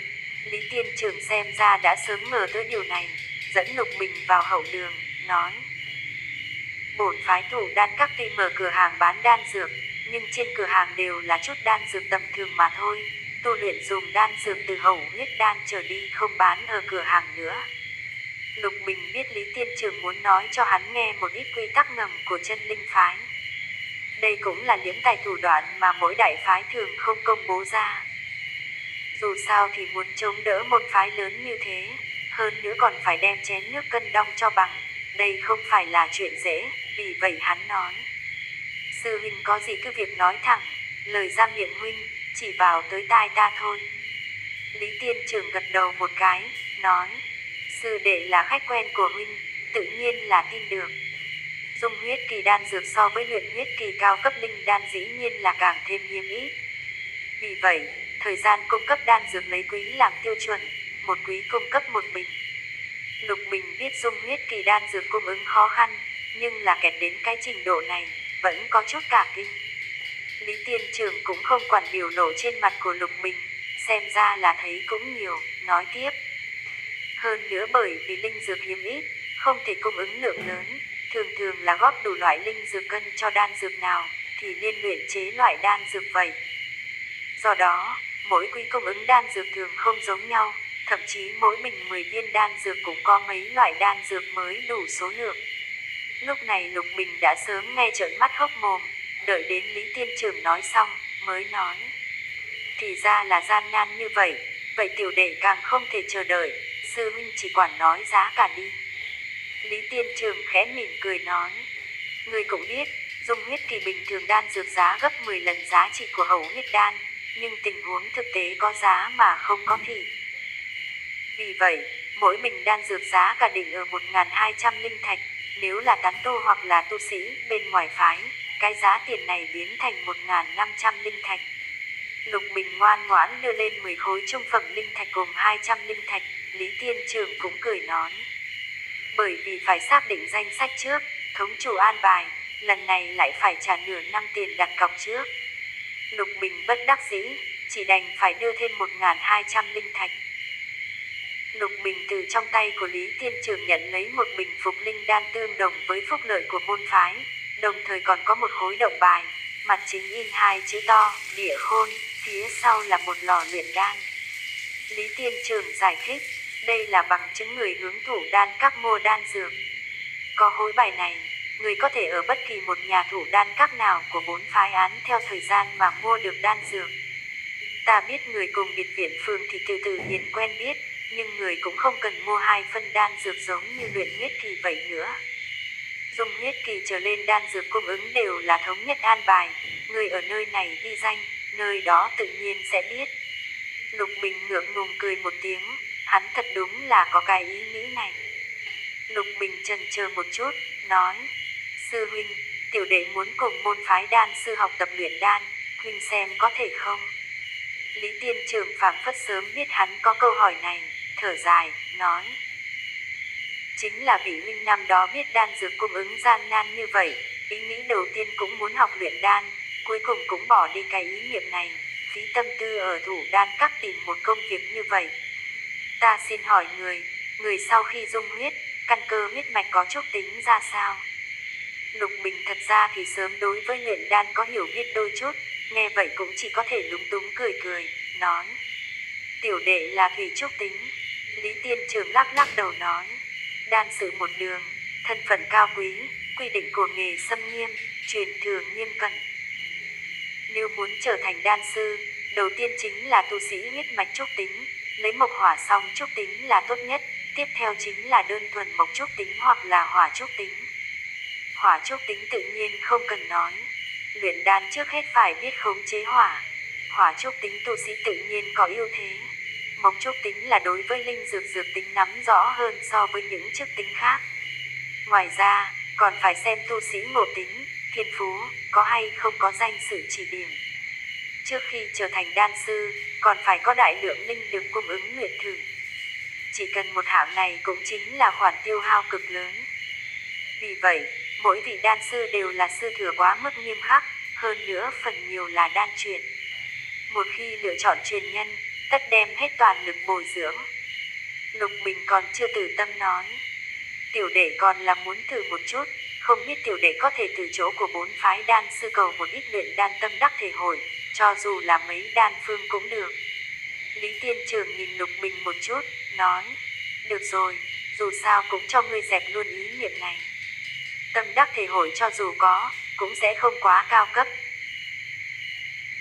Đan phương ngược lại có, chẳng qua là đơn phương không chỉ là luyện chế đan dược nào đó cần linh dược gì, mà là tường tận tự thuật lại trong quá trình luyện đan cái gì hỏa hầu rồi cái gì bắt đầu thì bỏ vào linh dược gì, linh dược thứ tự như thế nào, mỗi dạng linh dược lại bỏ vào lò từ lúc nào, vân vân, dị thường phồn tỏa. Vì vậy, mỗi dạng đan phương đều bị chế thành một loại phụ lục một lần, sau khi xem xong liền tự động tiêu hủy đi. Cho nên, mỗi loại đan phương đều cần dùng linh thạch để mua. Lục Bình gật đầu một cái, nói, những thứ này tiểu đệ chịu được, sư huynh đã phí tâm rồi. Sau khi Lục Bình từ thủ đan các đi ra, lại tới lão Trần luyện khí phô. Trong cửa hàng vẫn là một loại tình cảnh lẽ lần trước, lão Trần không ở trong cửa hàng. Trần Luyện còn nhận được Lục Bình, thấy được Lục Bình tới vội vàng tiến ra đón, đến cạnh Lục Bình, sắc mặt vui vẻ bảo. Sư đệ cũng dung huyết thành công sao, quả nhiên lợi hại. Lần này là có phải là tìm được linh tài thăng cấp, Sơn Băng, rồi không? Nhưng mà tìm được Thâm Hải Hàn Thiết, hay là Kim Ô Thiết, hoặc giả là Phong Trần Thiết. Lục Bình thấy hắn vừa thấy mặt chính là chuyện luyện khí, biết vị sư huynh này si mê luyện khí, lập tức buồn cười nói. Thâm Hải Hàn Thiết không tìm được, Phong Trần Thiết ngược lại có một khối, bất quá chỉ bằng quả trứng gà, sợ là không đủ. Phong Trần Thiết cũng từ trên người Kiều Hy bằng mà có được, Lục Bình nhớ lão Trần trước dặn dò, tự nhiên lưu lại. Trần Luyện lúc này mới gãi đầu một cái, nói, hắc hắc, cũng tại ta nóng lòng, Sơn Băng, quan trọng chính là trọng lực công kích, nếu muốn thăng cấp thì cần lượng linh tài rất lớn. Phong Trần Thiết chỉ bằng trứng gà quả là còn xa mới đủ. Lục Bình nói, nếu như lượng lớn, và 3 loại linh tài này lại khó có được, vậy chi bằng cả 3 loại cùng thu góp, cùng dung luyện, như vậy chẳng phải dễ dàng hơn sao? Trần Luyện lắc đầu một cái, nói, không ổn, như vậy cái, Sơn Băng, này nhiều nhất cũng là một cái đỉnh cấp pháp khí mà thôi. Sau này nếu muốn trở thành pháp bảo thì khó khăn lại càng thêm khó khăn. Lục Bình đối với luyện khí một chữ cũng không biết, nghe vậy đuổi hỏi vội. Chuyện là như thế nào? Trần Luyện nghiêm túc nói, tinh thiết, huyền thiết, Thâm Hải Hàn Thiết, cộng thêm Kim Ô Thiết cùng Phong Trần Thiết, bản thân đều là kim loại tính linh tài. Nhưng Thâm Hải Hàn Thiết nghiêng về thủy trúc tính, Kim Ô Thiết nghiêng về hỏa trúc tính, Phong Trần Thiết nghiêng về phong trúc tính. 3 loại linh tài mặc dù nếu là đơn dùng thăng cấp Sơn Băng thì dĩ nhiên là không thành vấn đề. Nếu cả 3 loại đều dùng, giữa các loại trúc tính khó có thể kiểm dung. Cho dù có thể đem Sơn Băng thăng cấp tới đỉnh cấp pháp khí, uy lực cũng giảm bớt nhiều. Ngày sau nếu muốn thăng cấp tới cấp pháp bảo, e rằng có mơ cũng không mở được. Lục Bình lại cảm giác bản thân hắn thu được thêm kiến thức, liền vội vàng hỏi. Có phải còn xem coi công pháp tu luyện của người sử dụng như thế nào nữa? Trần Luyện gật đầu một cái, luôn miệng nói. Đúng, thiếu chút nữa đã quên rồi, người chủ tụ công pháp gì? Lục Bình nói, thủy trúc tính công pháp. Trần Luyện, liễu một tiếng, nói, như vậy tốt nhất là dùng Thâm Hải Hàn Thiết, thích hợp công pháp của ngươi. Thật ra thì linh tài tốt nhất để thăng cấp Sơn Băng là Kim Cương Thiết. Đây là thuần kim loại tính linh tài, bất quá nói như vậy, trong tay của ngươi tu luyện thủy trúc tính thì không thể phát huy uy lực lớn nhất. Trần Luyện nói tới chỗ này, chợt nhớ tới cái gì đó, hỏi. Đúng rồi, ngươi hôm nay tới đây có chuyện gì sao? Lục Bình cười nói, ta còn tưởng rằng người quên nữa chứ. Hôm nay là muốn hỏi một chút về bản danh pháp khí. Trần Luyện xin lỗi cười cười, nói, cái đó à, theo lý mà nói thì ở trong chân truyền công pháp của ngươi có a. Lục Bình tu luyện Lâm Hải Thính Đào Quyết, tuy không thuộc về năm đại chân truyền của chân linh phái, nhưng cũng tương đối hoàn bị. Bên trong tự nhiên có phương pháp luyện chế bản danh pháp khí. Đây là một bộ phận cần thiết để hoàn chỉnh tu luyện thể hệ. Lục Bình tới nơi này chỉ là muốn hiểu rõ hơn một chút. Dù sao bản mệnh pháp khí quan hệ trọng đại, Lục Bình không thể không thận trọng, vì vậy nói. Còn phải tìm nhờ vị chuyên gia là người đây hỏi cho rõ a. Trần Luyện đối với Lục Bình thính giáo hết sức để ý, vùi đầu cẩn thận suy nghĩ một chút, rồi mới lên tiếng. Bản danh pháp khí chú trọng nhất chính là linh tài. Linh tài đầu tiên cần phải cùng tu sĩ tu công pháp trúc tính tương hợp, như vậy mới có thể gia tăng thực lực của tu sĩ tới mức lớn nhất. Tiếp theo, bản mệnh pháp khí tuy nói có thể theo tu sĩ tu vi thăng cấp mà thăng cấp, nhưng thăng cấp uy lực lớn nhỏ cũng có khác biệt.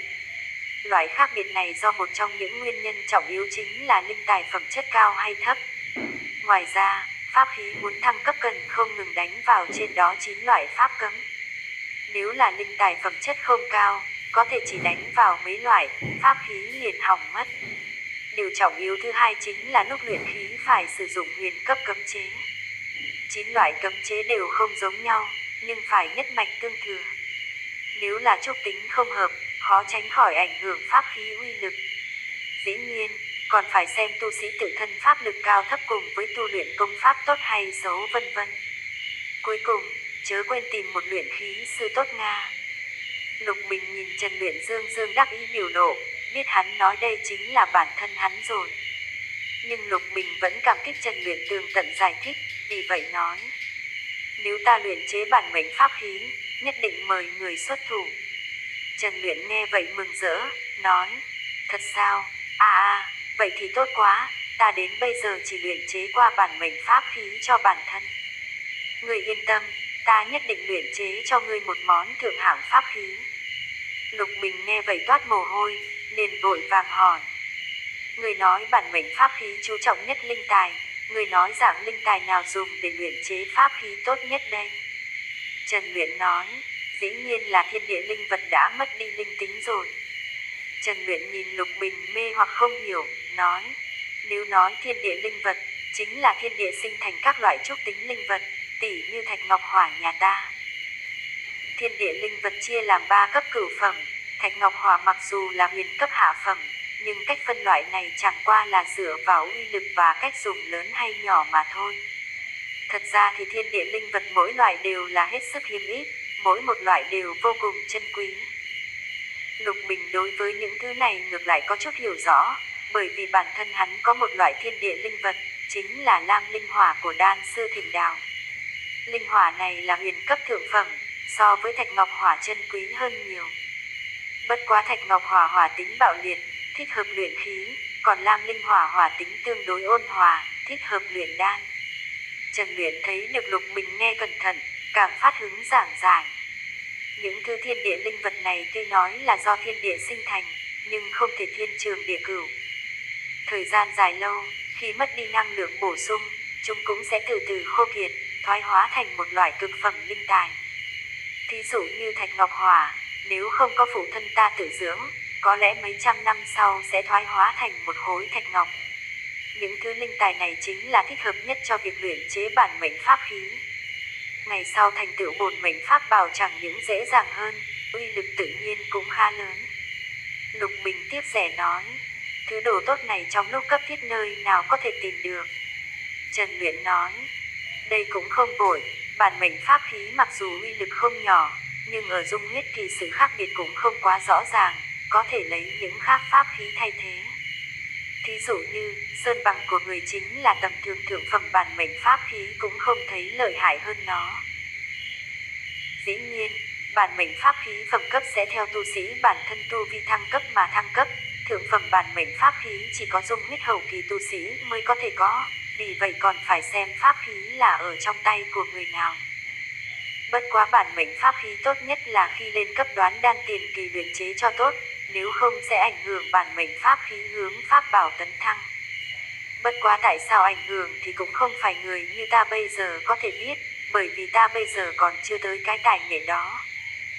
Từ lão Trần luyện khí phô đi ra, Lục Bình liền trực tiếp thông qua truyền tống trận trở lại Huyền Kỳ Đảo, lẽ lại từ Huyền Kỳ Đảo bay trở về Hoàng Ly Đảo.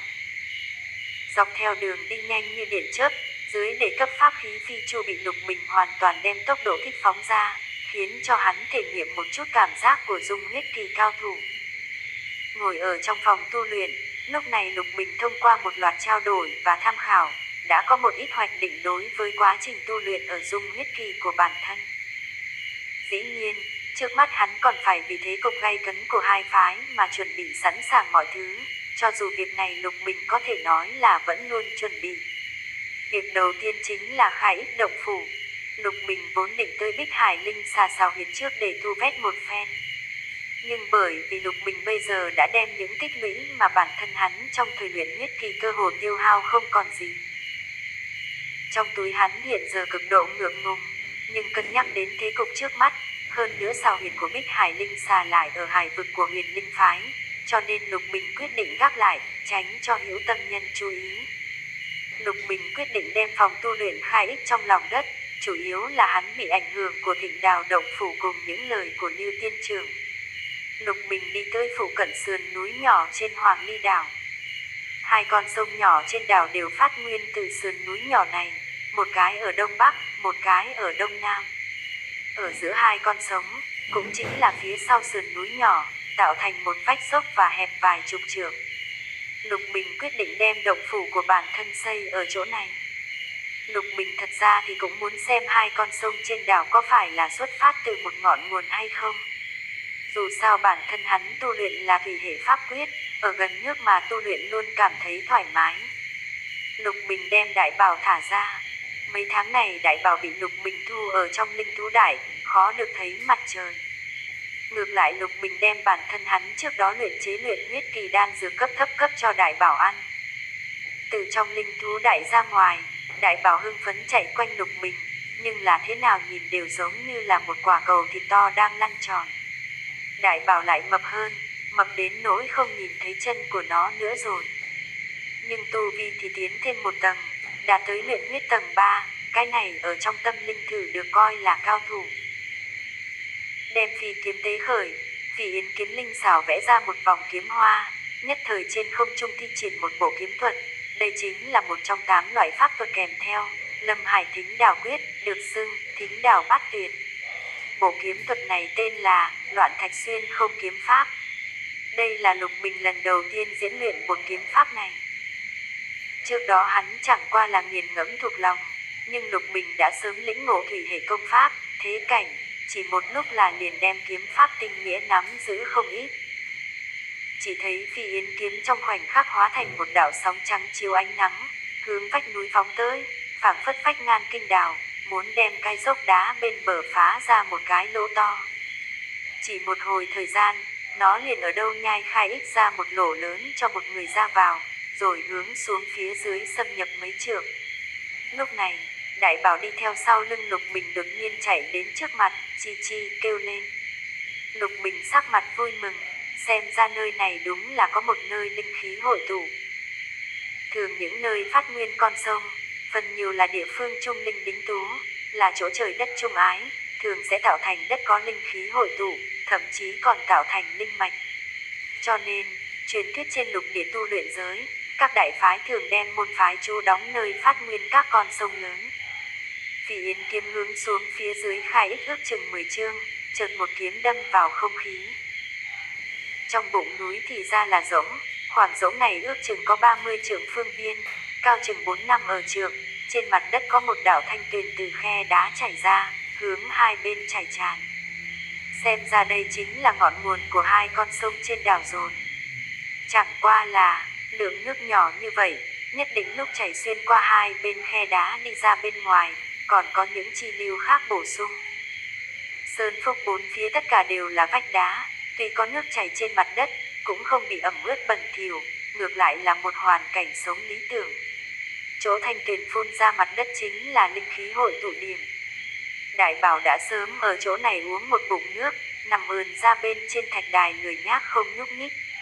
Lục Bình đối với nơi này rất hài lòng, bất quá nơi này chỉ có thể làm phòng tu luyện. Lục Bình lại trở về nơi thông đạo vừa mới khai mở, dùng phi yến kiếm ở hai bên khai ích ra một đại sảnh làm động phủ dùng tiếp khách. Sau đó, hắn lại trở về Sơn Phúc, ở hai bên thạch mích khai ích ra phòng luyện đan cùng thư phòng. Hắn lại khai ích một gian linh thú thất làm căn phòng của Đại Bảo, sau đó lại ở hai bên suối nước tách ra đó khai ích nửa mẫu linh dược viên, chuẩn bị đem Thịnh Đào linh dược viên linh mạch dịch chuyển tới đây, rồi đem linh dược di thực đến chỗ này. Sau khi hoàn thành khai ích động phủ, Lục Bình bắt đầu ở bốn phía của động phủ bố trí băng hà sát trận, đem trận bàn an trí ở trong bụng núi. Hắn ở giữa trận bàn đặt 8 khối trung phẩm linh thạch vào vị trí, sau đó đem vị trí đắc định bốn phía trong động phủ an bài thỏa đáng mấy loại bằng thủy trúc tính linh tài. Sau khi trở lại trong bụng núi, Lục Bình khởi động trận pháp, động phủ phương viên trăm trượng nhất thời gió rét trận trận, lạnh như băng thấu xương. Lúc này, nếu có dung huyết kỳ tu sĩ xông vào, tiếp đáy chính là từng đạo băng kiếm, từng viên một mưa đá. Bản thân Lục Bình đi vào trong cảm thụ một chút, chỉ kiên trì một canh giờ, liền cảm giác pháp lực hao hết. Khó trách đảm bảo các cô chủ sự tự tin nói cho dù dung huyết hậu kỳ tu sĩ cũng sẽ bị giam ở trong đó. Pháp trận bố trí y cư chính là phương vị của trận bàn. Những thứ này đều do Lục Bình quyết định, cho dù là trận pháp sư luyện chế trận bàn này nếu muốn phá giải trận pháp cũng phải trước hết xác định trận bàn vị trí cùng phương thức bày trận. Nếu không, kẻ này cũng phải phá giải lại từ đầu. Điều này mới khiến cho tu sĩ có thể yên tâm mua trận bàn, ở động phủ của mình bố trí trận pháp. Chung quanh trận pháp có kèm theo một ảo trận nho nhỏ, có thể ngăn cản người phàm đi lầm vào trong đó, đối với tu sĩ cũng không có chỗ dùng nào. Lục Bình đem trận bàn đổi thành mô thức xúc phát, như vậy trận pháp ở bình thời có thể ẩn giấu đi, khi địch nhân tiến vào trận pháp phạm vi, mới đột nhiên vận chuyển, đánh cho trở tay không kịp. Lục Bình nhìn 8 viên trung phẩm linh thạch trên trận bàn, rồi nhìn chung quanh 36 loại linh tài bố trí trận pháp được chôn kỹ, tự giễu rằng bản thân hắn bây giờ chỉ sợ là dung huyết kỳ tu sĩ có linh thạch ít nhất. Lục Bình bây giờ trong chữ vật đại còn có 29 khối hạ phẩm linh thạch. Vốn là trận bàn này có 3 loại mô thức kích phát. Loại thứ nhất là 60 khối hạ phẩm linh thạch, như vậy trận pháp uy lực không thể phát huy lớn, hơn nữa thời gian kéo dài ngắn nhất. Loại thứ hai là 4 khối trung phẩm linh thạch phối hợp 32 khối hạ phẩm linh thạch, như vậy có thể phát huy trận pháp 8 phần uy lực, kéo dài thời gian cũng có thể hơi lâu một chút. Loại thứ ba còn lại là trực tiếp để 8 khối trung phẩm linh thạch, trận pháp uy lực phát huy đến mức độ lớn nhất. Lục Bình là kẻ nếu không có thì cái gì cũng có thể chấp nhận, nếu có thì cái gì cũng phải làm đến mức tốt nhất. Nếu trên người hắn có đầy đủ linh thạch, tại sao còn phải tiết kiệm? Huống chi Lục Bình trên người thứ tốt không ít, tùy thời cũng có thể biến thành linh thạch. Bận rộn cả ngày, Lục Bình rốt cục đem chỗ mà tương lai hắn sẽ sinh hoạt cùng xử lý công việc xử lý tạm ổn. Mặt trời chiều ngã về Tây, dư huy của mặt trời lặn vẫy vào trên Hoàng Ly đảo, giống như phủ cho nó một tầng kim sa. Lục Bình nhìn trời dần tối, trong lòng bắt đầu xuân xuân rụng động. Hắn bắt đầu không nhịn được muốn xem thu hoạch ở Bích Hải Linh Xà Xào Huyệt. 29 khối linh thạch, lần trước hắn quẫn bách như vậy là cách mấy năm rồi. Lúc đó tu luyện đến luyện huyết tầng thứ mấy nhỉ? Ngày rốt cục tối hẳn, trên mặt biển bình tĩnh không một chút gió, nhưng lại có một người áo đen lái một thuyền nhỏ bay là cách mặt biển không xa nhanh chóng xẹt qua bầu trời. Nhanh đến chỉ còn dư lại một cái bóng màu đen, phảng phất hòa nhập vào màn đêm bắt đầu buông xuống vậy. Ở Huyền Linh phái Hải vực, người áo đen gặp một đội Huyền Linh phái tu sĩ tuần hải. May ở chỗ hải vực này trong mắt Huyền Linh phải xem ra chỉ là vùng vắng vẻ hoang vu. Nếu không phải là chân linh cùng Huyền Linh hai phái thế cục khẩn trương, nơi hải vực này bình thời sợ là ngay cả một tuần hải tu sĩ cũng không nhìn thấy. Những tu sĩ này đều là luyện huyết kỳ đệ tử, bị người áo đen dễ dàng tránh thoát. Sau khi xâm nhập Huyền Linh phái hải vực mười mấy dặm, người áo đen đột nhiên ở trên mặt biển ngừng lại, từ trong trữ vật đại lấy ra một phụ lục thỉnh thoảng lóe ngân quang yêu ớt. Trên mặt người áo đen hiện vẻ vui mừng, phảng phất tìm được thứ gì đó. Hắc y nhân kia chính là Lục Bình, phù lục trong tay chính là Tử Mẫu Dự Cảnh Phù Mẫu Phù. Lần trước Lục Bình ở Bích Hải Linh Xà Sao huyệt phủ cận bỏ lại một tờ tử phù làm dấu hiệu. Lục Bình sử xuất Tị Thủy Quyết hướng đáy biển lặn xuống. Lần này Lục Bình dễ dàng chìm đến đáy biển. Lần trước lực ép của nước cực lớn, nhưng bây giờ Lục Bình xem ra căn bản không thèm chú ý đến lực ép này. Đồng thời, Lục Bình chủ tu thủy hệ pháp quyết, cũng khiến cho hắn đối với nước biển có một loại cảm giác thân thiết phát ra từ nội tâm. Lục Bình đột nhiên cảm giác bản thân hắn vốn phải là tinh linh trong nước này, chẳng qua là rời khỏi nước biển quá lâu, cần phải quen thuộc lần nữa vậy. Và sự làm quen này lại có một loại thân cận thiên nhiên nào đó, vô luận như thế nào cũng không thể xóa sạch. Lúc này, đáy biển một mảnh đen nhánh, nhưng đối với Lục Bình thì hoàn toàn không là vấn đề. Theo Dự Cảnh Phù cảm ứng, Lục Bình rất dễ dàng tìm được địa phương mà lần trước Bích Hải Linh Xà chìm xuống. Thời gian mặc dù đã qua gần 1 năm, nhưng Bích Hải Linh và thi thể vẫn bảo tồn hoàn hảo như cũ. Dung huyết kỳ tu vi cộng thêm cao quý huyết mạch khiến cho thi thể của con rắn này bảo tồn uy áp nhàn nhạt, khiến cho đại dương sinh vật ở phụ cận không dám bén mảng tới. Lục Bình đối với Bích Hải Linh Xà thi thể xử lý đã là quá thành thạo, chỉ chút ít thời gian đã đem thịt rắn, da rắn, xương rắn xử lý xong. Đồng thời một viên dung huyết tầng 3 dung huyết châu còn tới tay hắn nữa. Bích Hải Linh Xà thi thể nằm trước một cửa động do dãy đá ngầm hình thành thiên nhiên. Lục Bình xử lý xong thi thể, lên hướng của động tìm kiếm. Vì bảo hiểm lý do, Lục Bình còn lấy ra Phỉ Yến kiếm chuẩn bị. Bích Hải Linh Xà xào huyệt lựa chọn rất có chương pháp. Cái xào huyệt này có nhập khẩu vô cùng dài, hơn nữa từ từ hướng lên trên mặt biển. Lục Bình ở trong huyệt động đi tiếp gần nửa dặm chiều dài, lúc này mới xuyên thấu qua nước biển trong động thấy cổ động nơi xa có một chút xíu ánh sáng.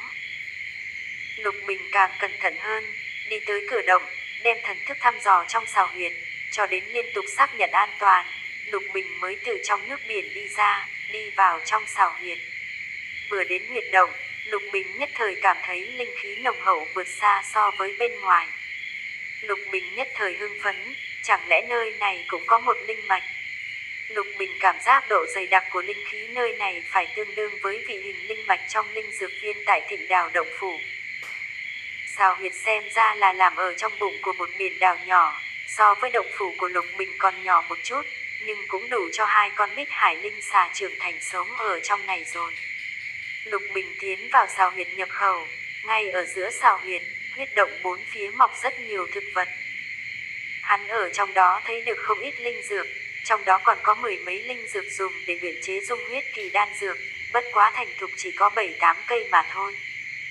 Lục Bình ở xào huyệt 4 phía tra xét, tìm kiếm nơi linh mạch tán phát, lúc này mới ở phía sau một tảng đá lớn phía bắc xào huyệt có phát hiện lạ. Khối cự thạch này để chắn ngang trước mặt vách đá, trên dưới đều cùng vách đá tương liên. Mới nhìn qua, phảng phất cự thạch chính là một phần của vách đá. Lục Bình đi gần trước, mới phát hiện phía sau cự thạch còn có không gian. Nồng nặc linh khí chính là từ nơi này tản mát ra. Lục Bình chui vào phía sau cự thạch, chỉ thấy ở ngay chính giữa tiểu không gian này sinh trưởng 10 mấy bụi 500 năm linh được chen chúc nhau. Mà 10 mấy cây linh dược này cùng ngã rạp về 4 phía, tạo thành một cái tổ. Phía trên tổ có 3 trứng rắn màu trắng, ngoài mặt quang hoa lưu chuyển, phảng phất 3 viên ngọc châu cực lớn. Con xà đoán mặc dù nhìn qua tươi đẹp, nhưng thần thức Lục Bình lại cảm giác được sinh cơ bên trong đã chậm rãi giảm bớt. Hiển nhiên, sau khi ở đi cha mẹ trông chừng, cho dù có linh mạch cuồn cuộn không ngừng cung ứng linh khí cùng 4 phía linh dược tán phát dược lực tư dưỡng, linh xà noãn không thể chạy thoát số phân tử vong. Rất may là Lục Bình tới kịp. Kể từ khi Lục Bình biết Bích Hải Linh Xà ở trong yêu tộc có địa vị thế nào, liền đối với linh xà xào huyệt nhớ mãi không quên, thậm chí mạo hiểm khơi mào 2 phái chinh chiến ban đêm thăm dò xào huyệt. Mục đích chủ yếu nhất của hắn chính là hy vọng có thể tìm được Bích Hải Linh xà xà noãn. Bây giờ đột nhiên phát hiện thứ mình mong ước đã thành hiện thực, Lục Bình kích động không cách nào nói nên lời. Thận trọng đem 3 quả linh xà noãn nâng niu ở trong tay, Lục Bình dựa theo Thịnh Đào kiến thức lục ghi lại phương pháp ấp trứng linh thú, đem pháp lực trong cơ thể hắn chậm rãi rót vào trong trứng. Lục Bình thần thức có thể cảm giác được rõ rệt 3 quả xà noãn này sinh cơ chậm rãi khôi phục. Lục Bình đem 10 mấy cây 500 năm linh dược bị xà noãn đè ép hái xuống, bỏ vào trong hộp ngọc chuẩn bị sẵn, ở mặt ngoài của hộp ngọc dán lên phong linh phù. 500 năm linh dược đều là thứ nhu phẩm cần thiết luyện chế dung huyết kỳ đan dược. Lục Bình tự nhiên phải thận trọng đối đãi. Thời điểm hái xuống 10 mấy cây linh dược này, Lục Bình phát hiện giữa 10 mấy cây linh dược này còn để 10 mấy khối trung phẩm linh thạch, đoán là do linh xà cha mẹ đặt để. Yêu thú trước khi tiến vào đoán đan kỳ hóa hình, rất ít khi sử dụng trữ vật pháp khí, gặp phải linh tài đối với bản thân hữu dụng, đều trực tiếp nuốt vào trong bụng.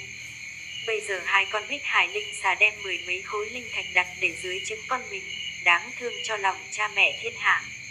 Lục Bình vừa cảm thán, vừa đem 10 mấy khối linh thạch bỏ vào trong túi. Trước hết lót đáy túi rồi nói sau, Lục Bình nghèo mãi đến sợ rồi. Ở xào huyệt 4 phía quay một vòng, Lục Bình đem 4 phía thành thục linh dược toàn bộ hái xuống, cộng thêm trước đó có 10 mấy cây 500 năm linh dược, Lục Bình tổng cộng được 23 cây 500 năm linh dược. Những trăm năm linh dược khác dùng luyện chế dung huyết kỳ đan dược gần 50 cây, những thứ khác còn dư lại không thành thục hắn không hái. Lục Bình dự tính đem linh mạch cũng dịch chuyển đến Hoàng Ly đảo động phủ của hắn, sau đó sẽ đem linh dược di thực về. Chỉ mấy chục cây linh dược này đã là một khoản thu nhập lớn. Đáng tiếc Lục Bình quyết tâm luyện đan, những linh dược này không cách nào đổi ra linh thạch, mà nhất định bị Lục Bình dùng thử tay đao đạp hết. Trong huyết động còn có mấy khối xích đồng quảng thạch, bị đập vỡ đặt ở 4 phía xào huyệt. Xích đồng là một loại linh tài luyện chế hỏa trúc tính pháp khí. Những quáng thạch này miễn cưỡng đủ luyện chế một món trung cấp pháp khí rồi. Khi Lục Bình đang ở trong Bích Hải Linh và xào huyệt đang suy nghĩ như thế nào đem 2 linh mạch dịch chuyển đến trong động phủ của bản thân hắn, thì dự cảnh phù trong ngực đột nhiên rung động. Lục Bình lấy làm kinh hãi, chẳng lẽ bị người phát hiện. Lục Bình đem mẫu phù cầm trong tay, cẩn thận cảm thụ tử phù truyền tới tin tức, dựa theo linh khí ba động suy đoán. Người đến xem ra là một luyện huyết kỳ tu sĩ, nhưng kỳ quái là đối phương không ngờ có thể lặn xuống sâu dưới đáy biển như vậy. Lục Bình trước kia luyện huyết 9 tầng tu vi có thể cùng dung huyết kỳ tu sĩ chống cự thế mà không thể lặn xuống sâu dưới đáy biển như vậy. Chẳng lẽ trong tay đối phương có thủy hệ dị bảo? Nghĩ tới đây Lục Bình trong lòng một trận lửa nóng. Trong xào huyệt căn bản bị hắn thu vét hết rồi, hắn liền sử dụng một thuật ẩn thân, hướng bên ngoài xào huyệt đi tới. Lục Bình lặng lẽ rời khỏi cửa động, không phát hiện luyện huyết kỳ tu sĩ như trong tưởng tượng, ngược lại là một con cá lớn quái mô quái dạng, miệng giữ tợn răng nhọn đang ở cửa động xào huyệt bơi qua bơi lại 4 phía. Lục Bình mới vừa ra cửa động, quái ngư không ngờ có thể lập tức cảm giác được, xoay người liền hướng hải vực ở đông phương bỏ chạy. Đây là một con yêu thú ở luyện huyết kỳ, không thể để cho nó chạy được. Lục Bình không muốn để cho bất kỳ kẻ nào phát hiện ra cái huyết động này, vì vậy vội vàng đuổi theo. Quái ngư tu vi ước chừng luyện huyết tầng 8, tu vi này vốn không bỏ vào mắt Lục Bình, vậy mà hắn lúc đuổi theo mới phát hiện bản thân sai lầm lớn. Chỉ một chút thời gian, quái ngư đã ở trong nước biển thoát ra ngoài 40 trượng xa, thoát khỏi phạm vi thần thức của Lục Bình. Lục Bình chỉ có thể bằng vào mục lực nhìn phương hướng chính xác mà quái ngư trốn chạy để đuổi theo. Quái ngư tốc độ mau, trong nước lại là thiên đường của nó, ngay từ đầu liền đem Lục Bình bỏ rơi ở phía sau. Cũng may Lục Bình rốt cuộc là dung huyết kỳ tu sĩ, pháp lực thâm hậu, hơn nữa đối với thủy thế lĩnh ngộ cũng không bị bỏ rơi. Một đuổi một chạy, đảo mắt cái là khoảng cách mấy dặm xa. Lục Bình trong lòng dần dần nóng nảy, trong nước biển loài cá chiếm cứ thiên nhiên ưu thế, nếu không có thể tận khả năng đuổi theo, quái ngư sẽ chạy đến hải vực của yêu tộc mất. Đột nhiên, Lục Bình nhớ tới trong Kinh Đào Bát Tuyệt có một đạo ngự thủy quyết, giỏi về ngự sử vạn thủy, trong lòng vui mừng, nhất thời hiện học hiện mãi áp dụng luôn. Lục Bình ngự sử một đạo nước biển ở trong biên tạo thành một dòng nước ngầm, đẩy hắn hướng Quái Ngư nhanh chóng đuổi theo. Đồng thời, pháp quyết lại khuấy động nước biển bốn phía rung chuyển, mặc dù không thể trực tiếp tác dụng đến trên người Quái Ngư, nhưng khiến cho nước biển tung hoành, từ từ ảnh hưởng đến khoảng cách 40 trượng xa. Đang cấp tốc bay vọt về phía trước, Quái Ngư mắt thấy còn dư lại mấy dặm xa là đã đến yêu tộc hải vực, đến lúc đó nó có thể hướng phủ chủ báo cáo phát hiện của mình. Quái Ngư đột nhiên phát hiện nước biển bốn phía không hề an tĩnh nữa, mà dung chuyển tạo thành từng dòng nước ngầm hoặc mạnh hoặc yếu, ảnh hưởng nghiêm trọng tốc độ bơi lội của nó. Quái Ngư khẩn trương, chỉ có thể ra sức bơi về phía trước. Lúc hướng sau lưng nhìn lại, nó phát hiện nhân loại tu sĩ lúc này đã bước gần đến 20 trượng, trong lòng kinh hãi vô cùng. Lục Bình trong tay ngự thủy quyết càng ngày càng thuần thục, ở trong nước tốc độ càng lúc càng nhanh, đồng thời Quái Ngư tốc độ lại chậm lại. Khi Lục Bình đuổi tới cách Quái Ngư 20 trượng, thì thần thức của hắn có thể bao phủ lấy nó, đã có thể tùy thời lấy tánh mạng Quái Ngư. Tuy nhiên, Lục Bình đang sử dụng ngự thủy quyết tới mức cao hứng, đột nhiên phát hiện bộ pháp quyết này có rất nhiều ảo diệu, càng lúc càng không muốn ngừng, liền chơi trò mèo bắt chuột để quen thuộc với bộ pháp quyết này hơn. Đợi đến Lục Bình đem cả bộ pháp quyết quen thuộc xong, lúc này Quái Ngư đã bị Lục Bình hí sái không một chút khí lực, trực tiếp đem cái bụng lật lên, ở trong nước ở biển giả chết. Lục Bình không còn hứng chí, một kiếm đem Quái Ngư đâm chết, sau đó đem thi thể thu vào chữ vật đại, xem ra đại bảo đối với thịt cá ắt là có cảm giác hứng thú. Lục Bình đang định quay trở về, nhưng mới vừa trở lên gần tới mặt biển, thì nghe sau lưng có tu sĩ ngự sử pháp khí xé gió chuyển tới, đồng thời mơ hồ có tiếng nói chuyện. Chính là phương hướng này, mới vừa rồi lúc tuần hải, dưới biển có pháp lực ba động, một đường hướng đông mà đi, chẳng lẽ là có bảo bối gì? Một thanh âm khác nói, bảo bối gì, có thể là yêu thú gì đó, nơi này khoảng cách yêu tộc hải vực đã không xa, nếu là có yêu thú thỉnh thoảng xông vào hải vực của chúng ta cũng không ly kỳ. Thanh âm trước đó phản bác, nói cũng phải, lần trước nội môn đệ tử Huyền Linh phái của chúng ta dường như bị yêu thú gì đó giết đi. Thanh âm còn lại đáp, nói nhăng gì đó, đó là bổn phái Kiều gia Kiều Nhi bằng sư minh đuổi giết một con yêu thú chạy đến hải vực của chúng ta, lại bị chân linh phái tu sĩ đáng chết nỗi lòng tham, âm mưu sát hại rồi. Thanh âm trước đó kinh ngạc nói, thì ra là như vậy a, ta nói gần đây bốn phái vì sao lại gia tăng tuần hải lực độ của chúng ta, thì ra là bởi vì chuyện này. Xem ra Huyền Linh phái chúng ta cần cấp cho chân linh phái một chút dạy dỗ rồi. Một thanh âm khác kiêu ngạo cất lên, đó là điều đương nhiên, bất quá Huyền Linh phái chúng ta luôn luôn chấp trường Bắc Hải liên minh, làm việc gì tự nhiên cũng phải chiếm đạo lý. Vì vậy nhất định phải để cho chân linh phái lý khuất từ cùng, ở trong liên minh không ngóc đầu lên được, cho bọn chúng một cơ hội nhận sai, cũng lộ ra bổn phái khí độ khôi hoặc. Nếu là chân linh phải tiếp tục minh ngoan không linh, tự nhiên phải dạy dỗ cho bọn chúng một chút. Lúc này hai người đã đi đến gần Lục Bình, đột nhiên phát hiện một người áo đen trên mặt biển, thanh âm trước sợ hết hồn, hốt hoảng hỏi. Người nào? Thanh âm dù hết sức giữ vững chân tĩnh, nhưng vào trong tai Lục Bình tất cả đều là bên ngoài mạnh bên trong yếu. Chỉ nghe Lục Bình hì hì cười một tiếng, nói, thì ra là quý phái là người đứng đầu ở Bắc Hải liên minh như vậy, hãy để cho tại hạ dạy dỗ trước cho hai vị một ít đi. Vừa dứt lời, một đạo thất luyện liền cắt ngang trời bay tới, hai người vừa định quay lui, đột nhiên cảm giác đạo thất luyện đã xuyên không xuyên qua thân thể của bản thân mình, kế tiếp đó liền cái gì cũng không biết. Lục Bình bĩu môi, một hỏa cầu bay ra đem thi thể hai người đốt sạch, lượng chữ vật đại của hai người xong liền hướng Hoàng Ly đảo bay đi. Trên đường về, hồi tưởng lại Huyền Linh phái đệ tử đối thoại, Lục Bình không khỏi buồn cười. Xem ra đây chính là lời giải thích của Huyền Linh phải cầm quyền tu sĩ đối với cái chết của Kiều Nhi bằng rồi. Điều này cho thấy Huyền Linh phải cầm quyền tu sĩ cũng không muốn cùng chân linh phải khai chiến, hoặc là nói không nắm chắc tất thắng, nhưng lại cần đối với người bên mình có điều giao phó, nên có loại giải thích này. Nhưng không ngờ loại giải thích này cuối cùng lại bồi dưỡng Huyền Linh phái đệ tử có lòng tự đại vô hủ. Trong tu luyện giới phần nhiều lấy thực lực nói chuyện, làm gì có chuyện nhân nghĩa đạo đức chứ. Trở về Hoàng Ly Đảo, Lục Bình vừa đến cửa động phủ, liền nhìn thấy một truyền âm pháp kiếm đang bay tứ tung trước trận pháp ở cửa động. Lục Bình đưa tay đem pháp kiếm nhiếp ở trong tay, đồng thời trong tay một đạo pháp quyết đánh ở phía trên, Lưu Tiên Trưởng thanh âm liền từ pháp kiếm vang lên. Thôi dừng ở đây nha các bạn, hẹn các bạn tập sau nha.